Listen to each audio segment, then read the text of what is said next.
पहला जो चैप्टर है भूगोल का वो है भारत, संसाधन एवं उपयोग, इंडिया, रिसोर्सेज एंड यूटिलाइजेशन। तो इसमें जो पहला क्वेश्चन है पर्यावरण संरक्षण है, तो पहला विश्व शिखर सम्मेलन का आयोजन हुआ था, यानी कब हुआ था?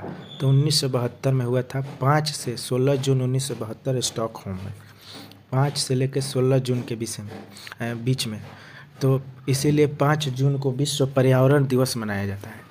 ठीक। नेक्स्ट है कोयला और सौर ऊर्जा, पेट्रोलियम और प्राकृतिक गैस में से कौन नवीकरणीय ऊर्जा का स्रोत है? तो ये सौर ऊर्जा जो है नवीकरणीय ऊर्जा का स्रोत है। प्राकृतिक साधनों के संरक्षण के लिए 1968 में कौन सा कन्वेंशन हुआ था? तो ये अफ्रीकी कन्वेंशन।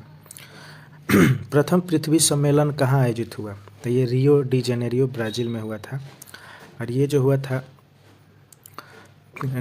3 से 14 जून। इसका जो उद्देश्य था पर्यावरण संरक्षण और सतत विकास, सस्टेनेबल डेवलपमेंट के बीच संतुलन स्थापित करना। इसमें जो है कुल 178 देश ने भाग लिया था। नेक्स्ट है द्वितीय पृथ्वी सम्मेलन कहाँ हुआ था? तो ये हुआ था जोहान्सबर्ग, दक्षिण अफ्रीका, 2002 में। किसने कहा संसाधन होते नहीं बनते हैं? तो ये जिम्मरमैन एक विद्वान थे, वहीं विश्व पर्यावरण दिवस 5 जून को मनाया जाता है। मेढक के प्रजनन प्रक्रिया को बाधित करने वाला रसायन कौन सा है? तो ये एट्राजीन नाम का एक रसायन है। अब देखिए संसाधन फर्स्ट चैप्टर में अलग अलग पार्ट में बांट दिया है, कौन कौन संसाधन, तो प्रकृति संसाधन, जल संसाधन, मानव संसाधन, इस तरह का। तो इसमें है पहला प्रकृति संसाधन यानी नेचुरल रिसोर्स। देखो पुरानी जलोढ़ मिट्टी को और किस नाम से जाना जाता है? तो ये बांगर नाम से जाना जाता है पुरानी जलोढ़ मिट्टी को। सोपानी कृषि कहाँ प्रचलित है? यानी सोपानी कृषि प्रचलित है उत्तराखंड में। काली मिट्टी किस फसल के उपयोग होता है? तो कपास के लिए काली मिट्टी का उपयोग होता है। जहाँ काली मिट्टी होता है वहाँ कपास की खेती ज़्यादा होती है। काली मिट्टी का दूसरा नाम क्या है? ये रेगुर मिट्टी बोला जाता है इसको। मरुस्थलीय मृदा किस राज्य में पाई जाती है? तो राजस्थान। पंजाब में भूमि निम्नीकरण का मुख्य कारण क्या है? तो वहाँ पे अधिक सिंचाई होता है, जिससे भूमि का क्या होता है, निम्नीकरण हो जाता है, उर्वरा शक्ति कम होने लगती है वहाँ। जल संसाधन, अब दूसरा है वाटर रिसोर्सेज। तो दक्षिण भारत की सबसे बड़ी नदी घाटी परियोजना कौन है? तो यह है तुंगभद्रा नदी, तुंगभद्रा परियोजना। भूमिगत जल स्तर की गिरावट रोकने के लिए कौन सी योजना चलाई गई?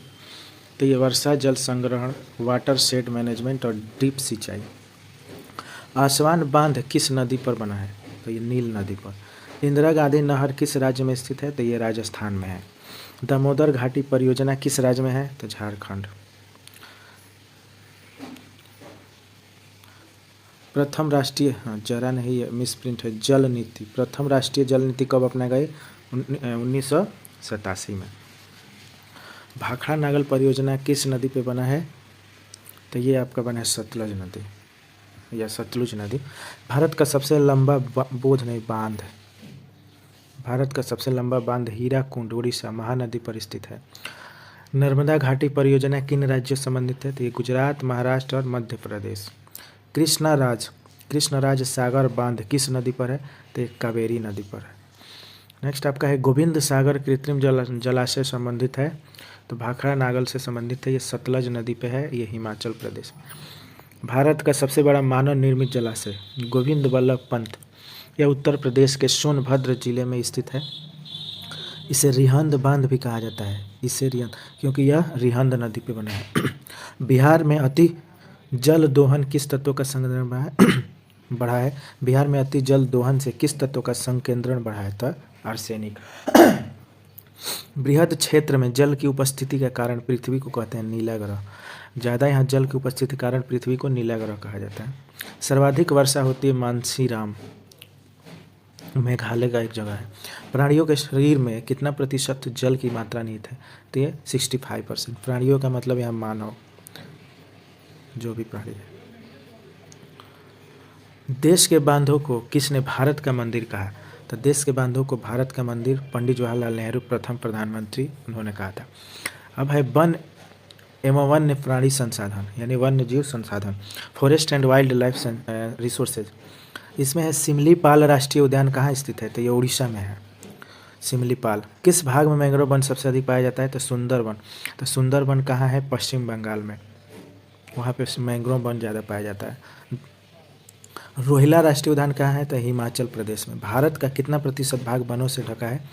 तो 24.62%, यानी कि 24.62% और ये जो ये रिपोर्ट है, भारत वन स्थिति रिपोर्ट 2023 के मुताबिक देश का 25.17% हिस्सा ये वनों से ढका हुआ है।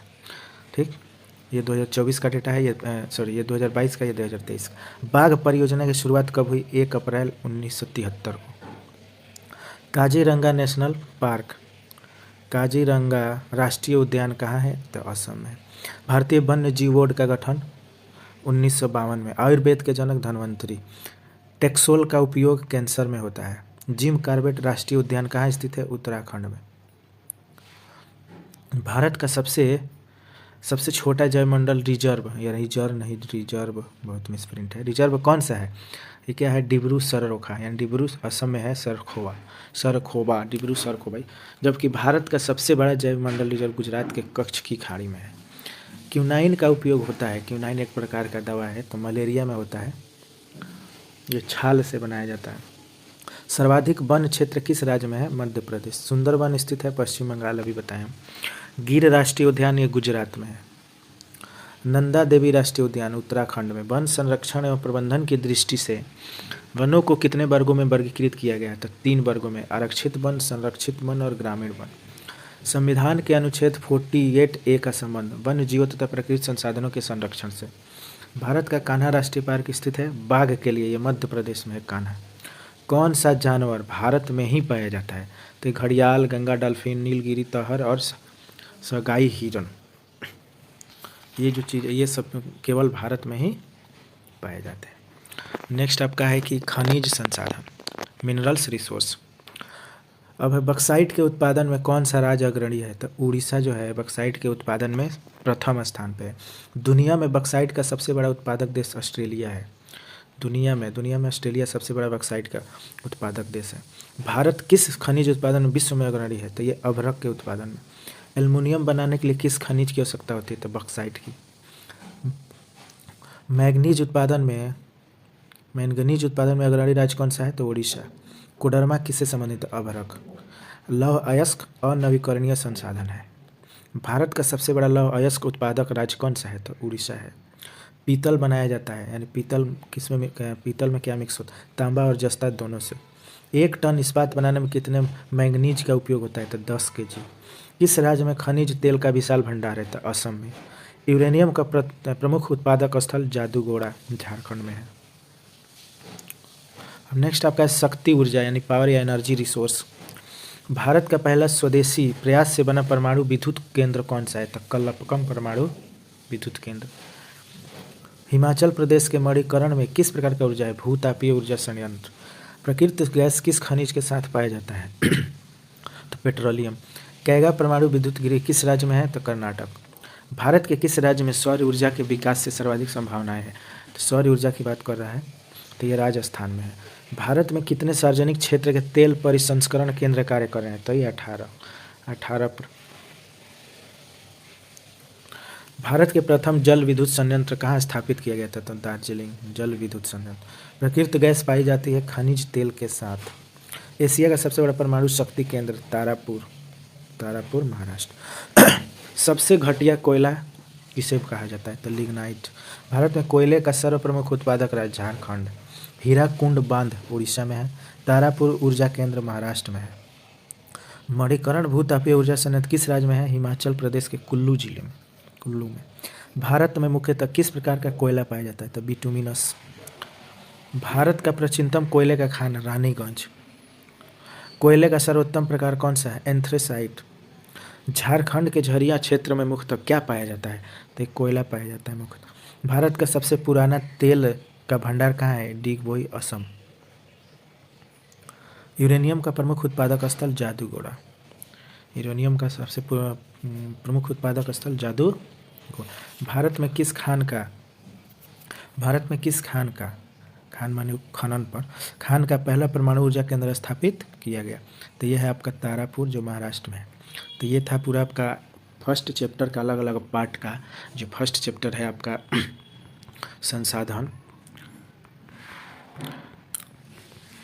फर्स्ट चैप्टर में जो भी है भारत संसाधन और उसका उपयोग, उसमें अलग अलग पार्ट में करके दिया हुआ है आपका जल संसाधन, मानव संसाधन, वन्य जीव संसाधन और ऊर्जा संसाधन। तो इससे जुड़ा हुआ प्रश्न था। ठीक, नेक्स्ट वीडियो में हम देखेंगे आपका कि दूसरा चैप्टर। तो ये वीडियो में देख लीजिएगा रिवीजन के लिए एक बार, और चैनल को सब्सक्राइब ज़रूर कर लीजिएगा और शेयर भी करिएगा वीडियो को।